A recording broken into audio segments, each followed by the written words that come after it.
My name is Lee Chabin, and thank you for joining me for part 2 of my discussion on bargaining with God, a mediator's perspective. In part 1, I briefly spoke about what mediation and how it works to hopefully give you an idea of where my perspective comes from. We went to the Torah reading, to the part of the Bible, Parshas Vayeira, chapter 18, verses 17 and verses 20 to 33, which are about Abraham's attempt to save cities and the inhabitants, major city being Sodom.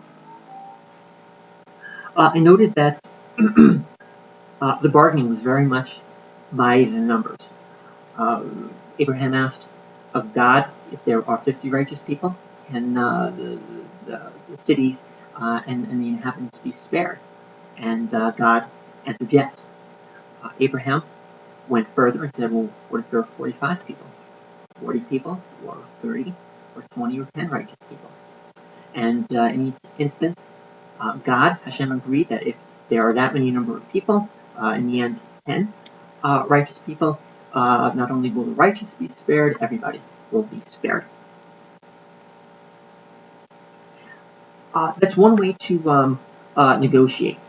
And the question I left off with is, are there other ways to negotiate? And certainly there are, and that's where I want to pick up now. I'm going to look to a very well-known book, at least for mediators, negotiators. It's called Getting to Yes. And I'm going to read two very brief paragraphs.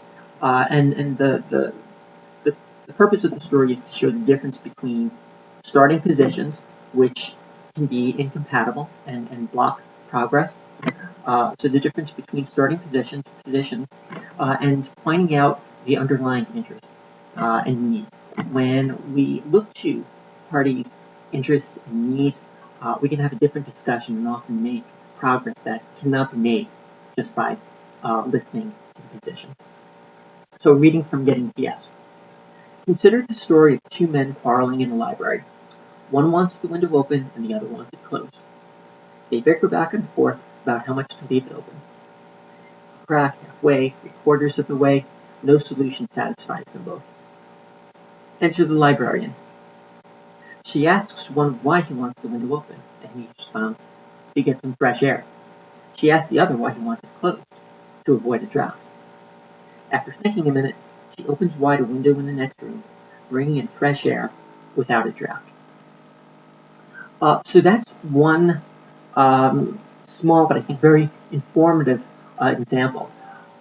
The parties are arguing about a window, and they can't have it both open and closed at the same time. The librarian enters, and hearing what underlies their positions, what their needs are, not to have a draft and to get some fresh air, respectively, she goes to another room and opens another window, and both parties can be satisfied. Now let's look at a much greater example that you may be familiar with, and that's the treaty between Israel and Egypt. Their starting positions, like those of the men in the library, started out as incompatible. Egypt wanted every inch of Sinai that Israel had captured in 1967. Egypt wanted all of it back. Israel's position was that you can't have it all back. We want peace, and we'll negotiate about returning part of Sinai, but Israel needs to keep part of Sinai as well. So those were the starting positions, and between parties who certainly did not trust each other. They had lots of problems before. So how could negotiating, bargaining work?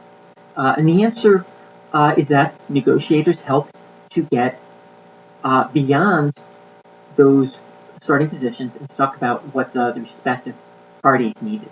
And I realize that it's more complicated than that. There are a lot of things going on, but that it was a very big part of helping to reach a peace treaty between these parties that had been having very serious problems for a long time. Egypt's underlying need was to have sovereignty, to regain prestige and dignity that it had lost by losing Sinai. Israel's underlying need was to have security. Israel did not want Egyptian tanks near its border, near its largest cities. So how could both needs be satisfied? As you may know, the treaty did return full sovereignty of Sinai to Egypt. So Egypt had its need met. Israel, on the other hand, what Israel got out of the arrangement was that Sinai was, or part of it was, demilitarized, meaning in effect that Egyptian forces and tanks could not be so close to the Israeli border. So Israel got its need for security met. And whatever we might say or think about the treaty, it has held for kind of a long time, and lives have been saved. And to meet someone's needs, or to meet a country's needs, it helps a lot to know what those needs are. And so I want to go back to the Torah, and in the discussion between Abraham and God, it's still a little mysterious to me, and I wonder about what God's needs were. God, exactly why do you plan to destroy the people? Do you want to deter people from acting wickedly in the future? Is that what it's about? What is Sodom's cry that you heard rising up to you? What does that cry mean to you? Can you help me understand that? God, what other means are there to chastise wicked people without destroying them? God, what ideas do you have for opening up the discussion to talk about different options?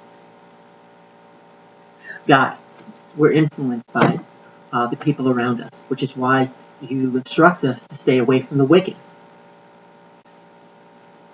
Not to excuse them, but is it possible that some of the inhabitants of Sodom had the potential to be better, if they weren't surrounded by more wicked people? Let's say the inhabitants were dispersed, or some of them were dispersed, rather than being destroyed. Would that meet your needs, God? That type of discussion obviously did not happen. At least the Torah doesn't tell us about any such discussion on that level. Might God have made a different choice and spared Sodom and the other cities if those questions or other questions had been raised? Probably not. A lesson of the Parsha is about our humanity, and perhaps we're being encouraged to engage in conflict on behalf of people, even when we don't think that they're worthy of it. Maybe we don't think they're deserving, but we should still engage in conflict on their behalf, without regard to whether it's a level playing field, and no matter how great the other party's power is. In our own lives, we may be able to take another lesson with us to try to learn and understand what people need in addition to what they may say, their positions. God may not engage with us the way he did with Abraham, but we all have the ability to ask, to listen, and explore when there's a conflict. And using those gifts often allow us to experience a more positive outcome than we would without trying to do those things. Again, thank you very much for listening. If you're interested in learning more about mediation or me, you can go to my website, go to Lee Shaben Mediation Services. You can call me at 718-229-6149, 718-229-6149. Oh, by the way, on the website there is access to my blog, which, if this talk interested you, perhaps some of what I write there will interest you as well. Again, thank you for listening and watching, and Shabbat Shalom.